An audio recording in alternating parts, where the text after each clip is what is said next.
नमस्कार मंडळी, तू ही रे माझा मितवा या मालिकेच्या पुढील भागामध्ये आपण असं पाहणार आहोत की अर्णव हा ऐश्वरीच्या हातामध्ये पेढा ठेवतो आणि तिला प्रश्न विचारतो की विचारणार नाहीस का हा कसला पेढा आहे तो आणि कशासाठी आहे तो. ईश्वरी देखील आश्चर्यचकित होऊन विचारते की हा कसला पेढा आहे आणि त्यावेळेस अर्णव हा सांगतो की अर्णव राजेश शिर्के लग्न करत आहे आणि तेही लावण्या देशमुखशी. आणि लावण्याचे नाव ऐकल्यानंतर ईश्वरीला मात्र खूपच धक्का बसतो. तर आजी आणि वल्लवी मात्र अतिशय आनंदित होतात आणि अर्णव पुढे जाऊन बोलतो, आता तुला ईश्वरी स्वीटला माझ्या लग्नातली ऑर्डर आतापर्यंतची तुझी सर्वात मोठी ऑर्डर असेल.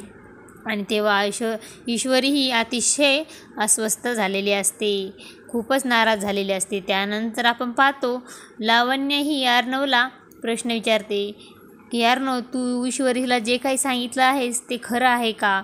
अर्णव, खरंच तू माझ्यासाठी लग्न करणार आहेस का. खरंच तुझे माझ्यावर प्रेम आहे का.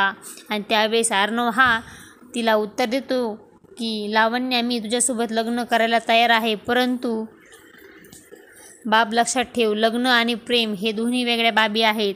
तुझ्याशी लग्न करायला तयार आहे, परंतु मी तुझ्यावर प्रेम करेल की नाही हे मी करू शकणार नाही. त्यावेळेस लावण्या मात्र आश्चर्यचकित होऊन अर्णवकडे पाहू लागते.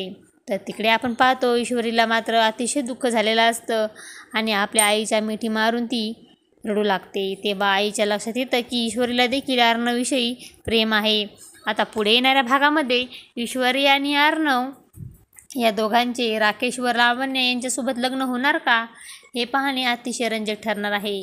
तू ही रे माझा मितवा या मालिकेचे सर्व अपडेट्स पाहण्यासाठी आपल्या चॅनलला लाईक करा, शेअर करा आणि सबस्क्राईब करायला विसरू नका.